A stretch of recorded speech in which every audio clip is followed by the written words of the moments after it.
Rancangan Undang-Undang, RUU, perampasan aset kembali mendapatkan momentum. Arahan langsung Presiden Prabowo Subianto mendorong DPR untuk segera mulai membahas RUU ini, menandai percepatan legislatif yang signifikan.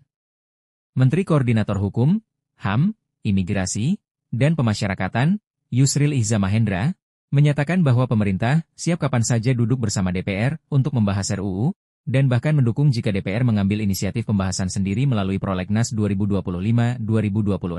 Pada sisi legislatif, anggota DPR, termasuk Bambang Susatyo, menyoroti bahwa Indonesia mencatat kerugian negara hingga 45,7 triliun rupiah akibat korupsi dari 2020-2024, tetapi pemulihan aset baru mencapai 2,5 triliun rupiah. RUU ini diharapkan mempercepat pemulihan kerugian tersebut melalui konsep Non-Conviction Based Asset Forfeiture, NCB, yang memungkinkan perampasan aset tanpa perlu vonis pidana terlebih dahulu. Pada 9 September, dalam rapat balik DPR bersama Menteri Hukum Supratman Andi Aktas, disepakati bahwa RUU perampasan aset akan diajukan sebagai usul inisiatif DPR dan dimasukkan ke dalam Prolegnas Prioritas 2025. Ketua Balik, Bob Hasan, menekankan bahwa kini tidak ada lagi perdebatan publik maupun di pemerintahan tentang RUU ini. Baik, begini, ini pertanyaan terkait dengan RUU perampasan aset ya. Seperti kita ketahui bahwa Pak Presiden Prabowo Subianto sudah menegaskan meminta kepada DPR untuk segera membahas rancangan undang-undang ini. Dan seperti kita ketahui, RUU ini kan sebenarnya sudah diajukan pada masa pemerintahan Pak Jokowi pada tahun 2023 yang lalu. Dan dalam surat Presiden juga sudah menunjuk pada waktu itu Menteri Menko Polhukam, Pak Mahfud, dan Menteri Pak Yasona Lauli, Menkumham pada waktu itu, dan satu lagi Menteri, saya lupa ya, untuk mewakili Presiden membahas RUU ini. Hanya kan sampai sekarang RUU itu belum dibahas oleh DPR. Dan karena itu Pak Prabowo menegaskan juga kepada Pak Ibu Puan Maharani supaya DPR segera mengambil langkah membahas RUU ini. Setelah perjalanan panjang selama 2 dekade, RUU perampasan aset kembali menjadi sorotan.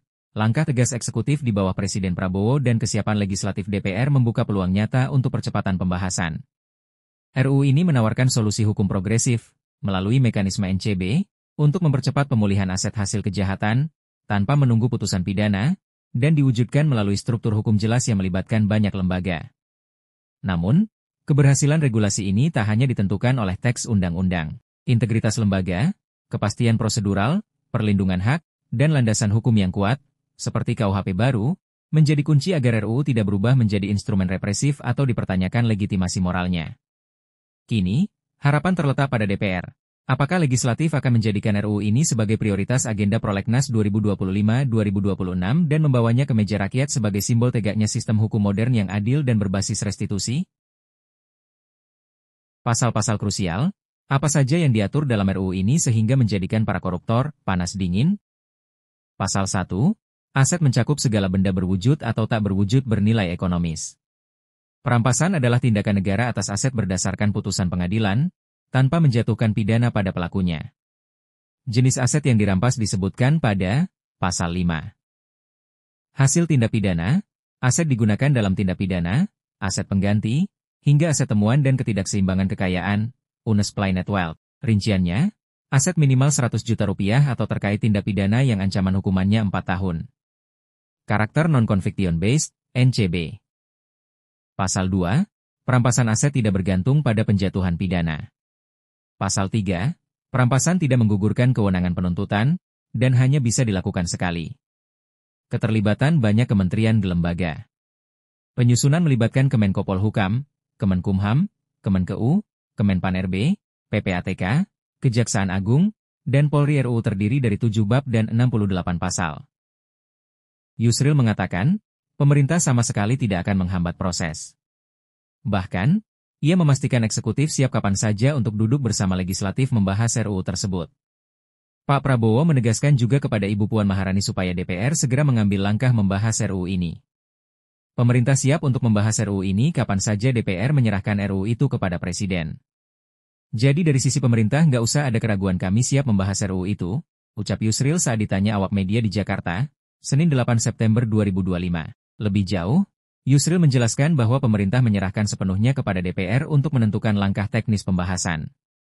Jika DPR ingin mengambil inisiatif baru, menambahkan pasal, atau melakukan revisi dari draft yang ada, pemerintah akan menyesuaikan.